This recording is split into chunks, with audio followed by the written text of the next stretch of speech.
Piring makanku masih utuh. Hanya beberapa suap nasi yang berhasil kutelan.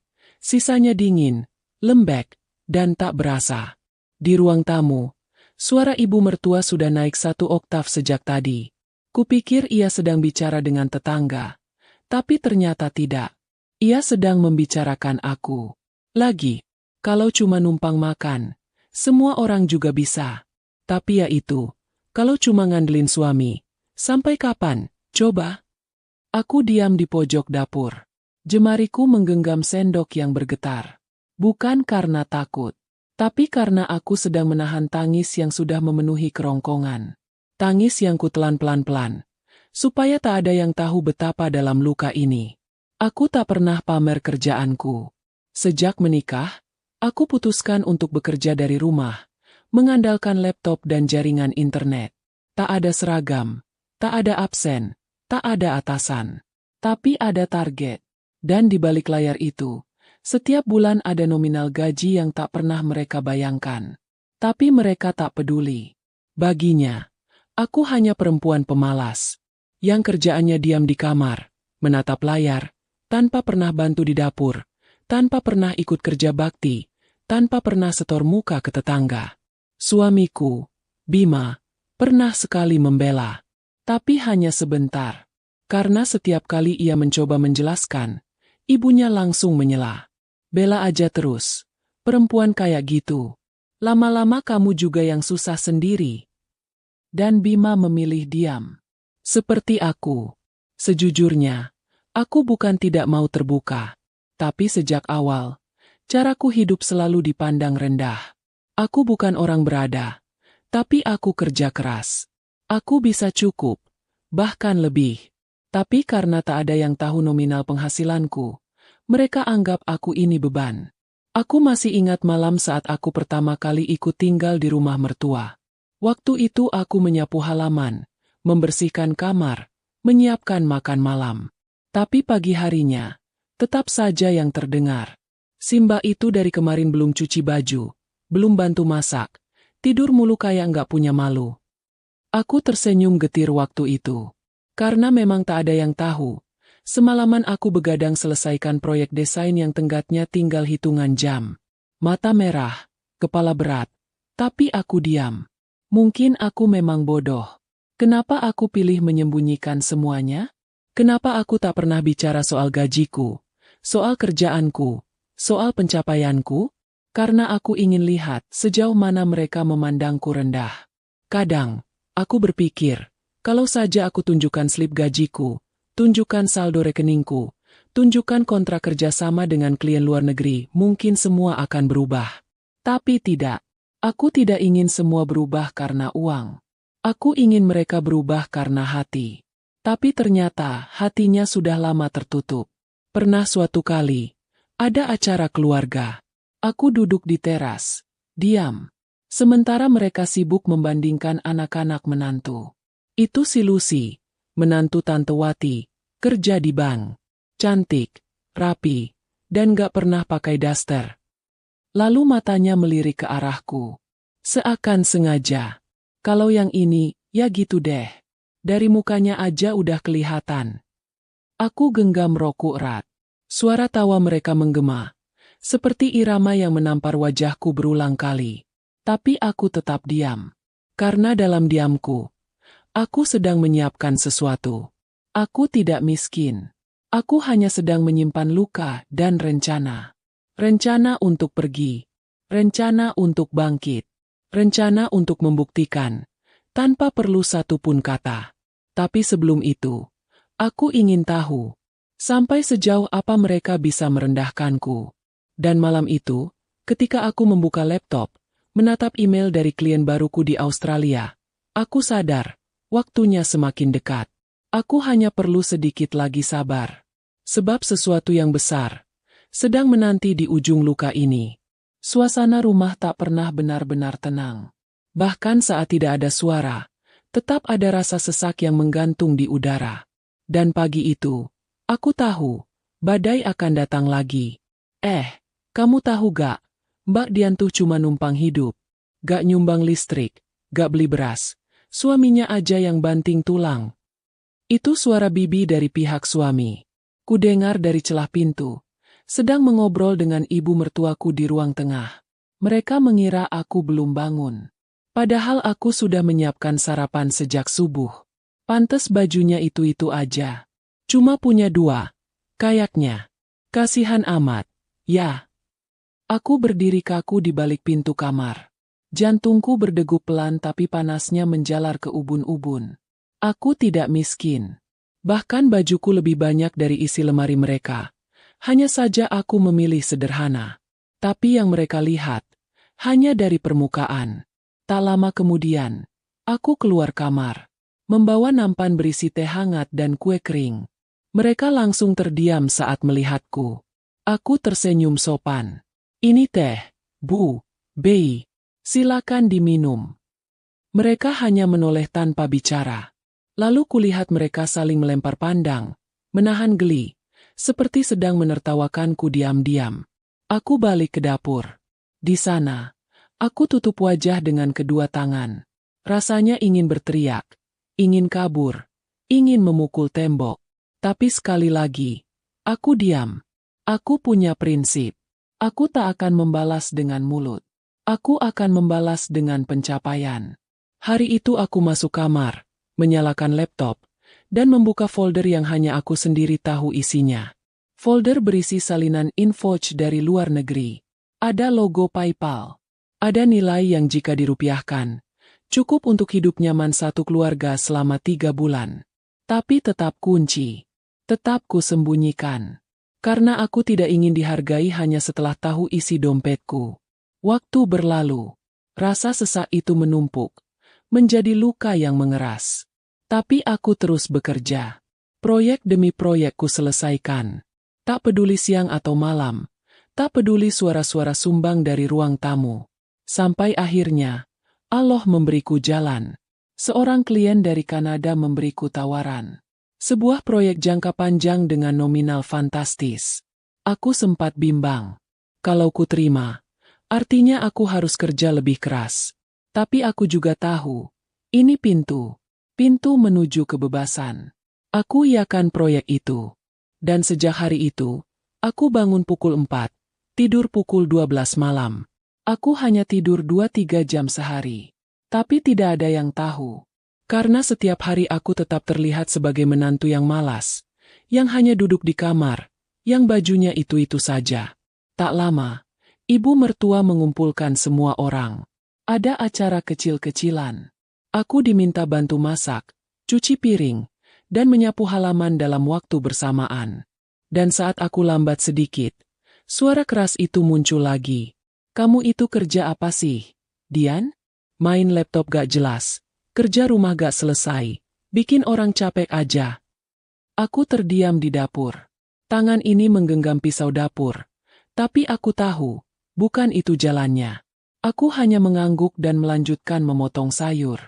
Karena aku sadar, kalau aku melawan, aku akan kalah di mata mereka. Tapi kalau aku bertahan, aku akan menang di depan Allah. Aku kumpulkan tabunganku diam-diam. Aku buka rekening baru. Tanpa sepengetahuan siapapun. Aku cari properti, rumah kecil yang cukup untuk 2 orang, tak jauh dari kantor suamiku. Aku tak pernah bilang pada Bima.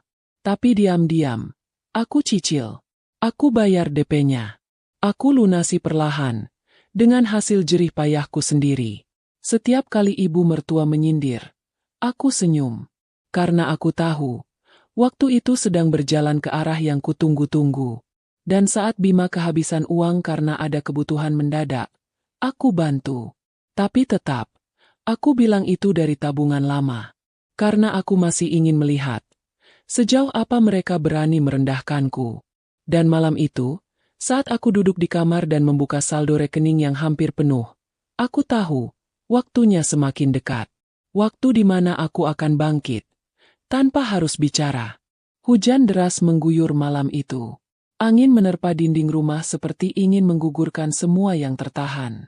Di dalam kamar, aku duduk bersandar di sudut tempat tidur. Laptopku menyala redup. Di layar, notifikasi pembayaran dari proyek Kanada baru saja masuk. Jumlahnya membuat mataku berkaca-kaca. Tapi bukan karena bahagia. Tapi karena di saat aku meraih pencapaian besar, aku sedang berada di tempat paling rendah, di mata mereka. Tiba-tiba pintu kamar dibuka paksa. Ibu mertua masuk tanpa mengetuk. Wajahnya masam, napasnya cepat.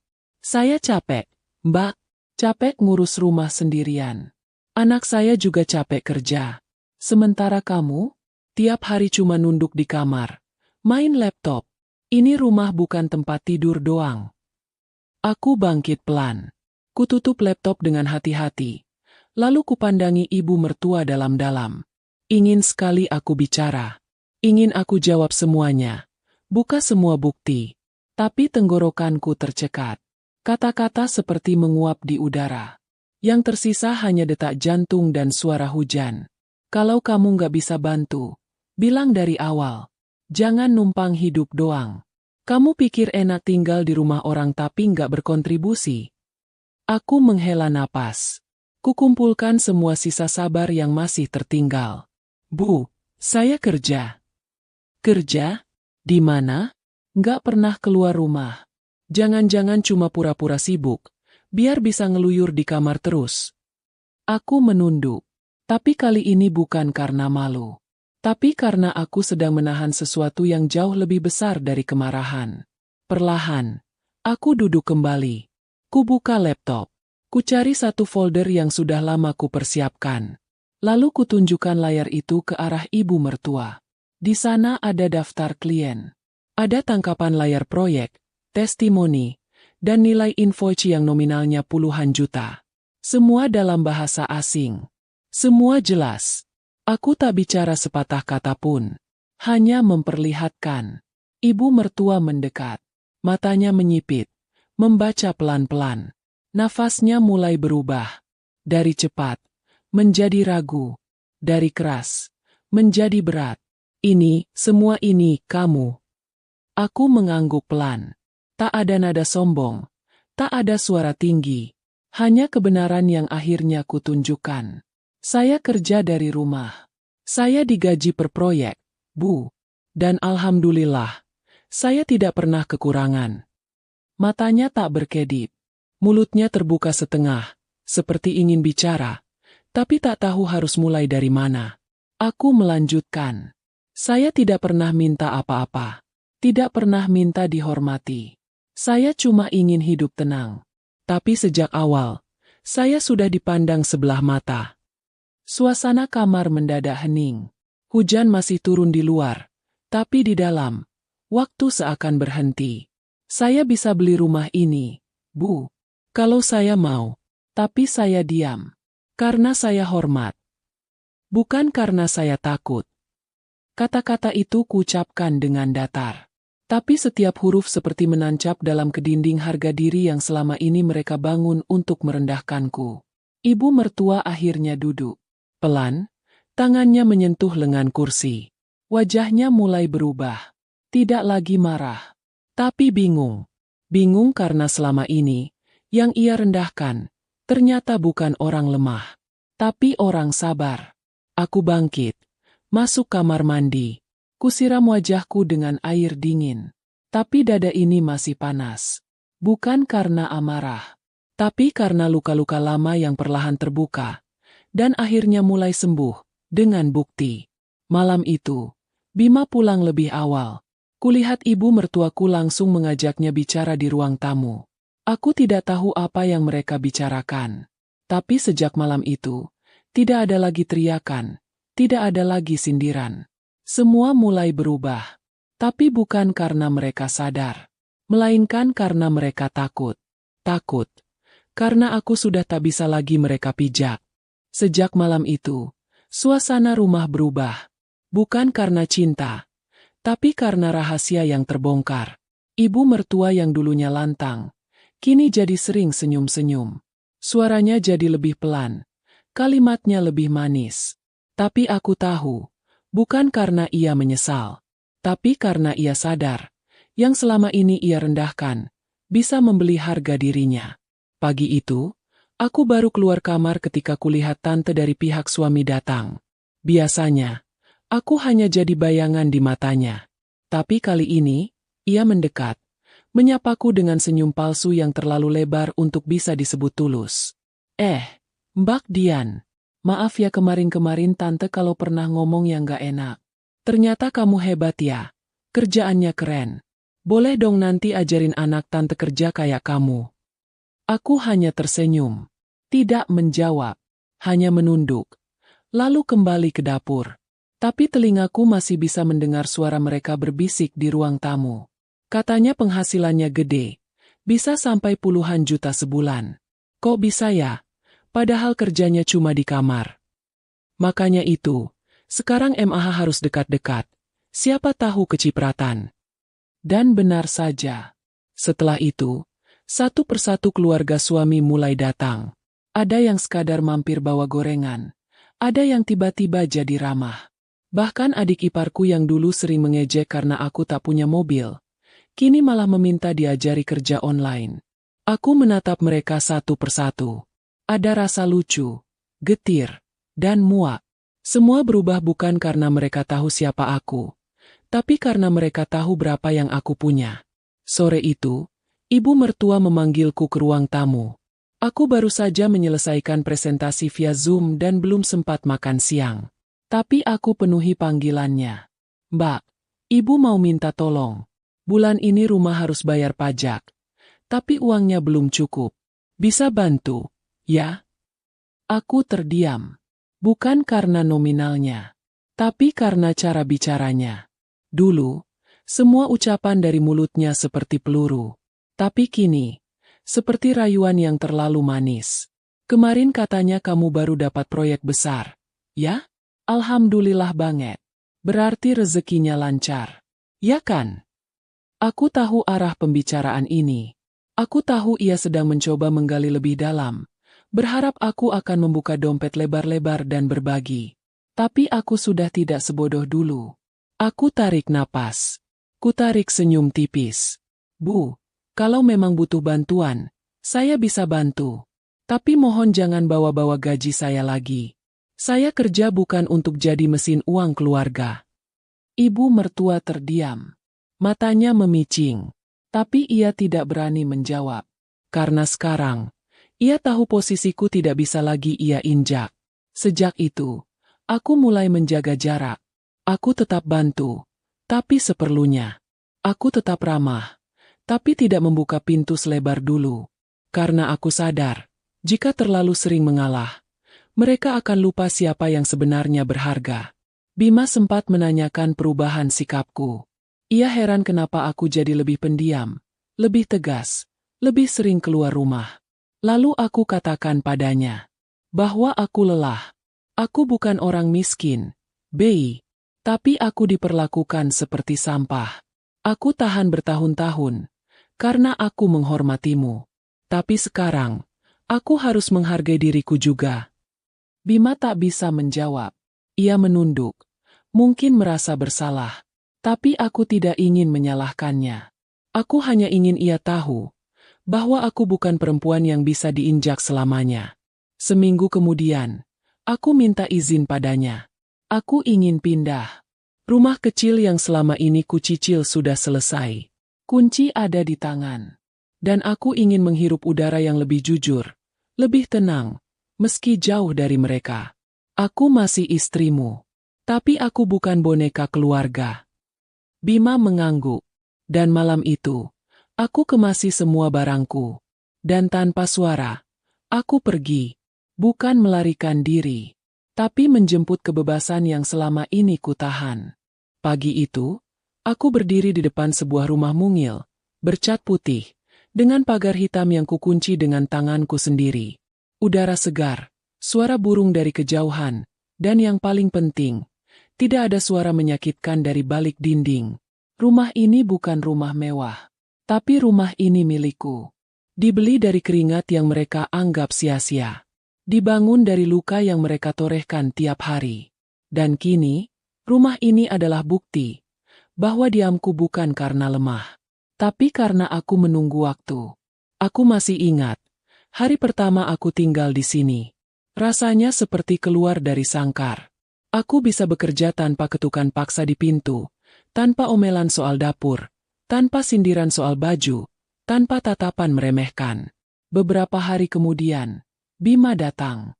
Ia membawa beberapa baju dan sebuah koper. Katanya, ia ingin ikut tinggal bersamaku. Aku tatap wajahnya. Kamu yakin? Tanyaku pelan. Aku minta maaf, Yan. Aku terlalu diam selama ini. Aku biarkan kamu dihancurkan pelan-pelan oleh keluargaku. Tapi sekarang, aku cuma ingin jadi bagian dari rumah yang kamu bangun dengan darah dan sabar. Aku mengangguk, tapi hatiku belum luluh sepenuhnya. Aku terlalu lelah untuk kembali membangun dari nol dengan orang yang dulu diam saat aku dijatuhkan. Hari-hari berlalu, dan seperti yang kuduga, satu persatu dari mereka mulai muncul. Awalnya ibu mertua. Ia datang bersama bibi dan dua tante yang dulu pernah mencibir bajuku. Mereka berdiri di depan pagar. Matanya menyapu rumah mungilku dengan tak percaya. Mungkin mereka berpikir aku tinggal di kontrakan sempit. Tapi di hadapan mereka, berdiri rumah cantik yang mereka tahu, tidak mungkin dibeli dengan gaji suami saja. Aku keluar dengan tenang. Kubuka pagar tanpa kata. Mereka masuk. Duduk di ruang tamu yang rapi dan bersih. Lalu mulailah drama itu dimulai. Mbak Dian, kami datang baik-baik. Kami tahu mungkin selama ini banyak salah. Tapi ya, manusia, siapa sih yang sempurna? Namanya juga keluarga. Aku menatap wajah mereka satu-satu. Kulihat mata mereka, bukan untuk melihat niat, tapi untuk memastikan, apakah mereka datang membawa hati, atau hanya ambisi? Dan ternyata, benar dugaanku. Soalnya tante kemarin lihat story kamu. Kok kayaknya sekarang makin sukses? Yah, alhamdulillah. Tante ada usaha kecil-kecilan nih. Butuh suntikan dana. Aku tersenyum. Tante tahu dari mana saya sukses. Ya, dari Instagram lah. Dari cerita si A, si B. Katanya sekarang kamu sering keluar negeri juga. Ya? Wah, keren. Hebat banget. Salut. Dulu tante bilang saya numpang hidup. Ingat gak? Tiba-tiba semua hening. Tak ada yang menjawab. Hanya suara AC dan detak jam dinding yang terdengar. Dulu kalian cibir saya. Kalian anggap saya parasit. Kalian bilang saya gak pantas jadi istri Bima.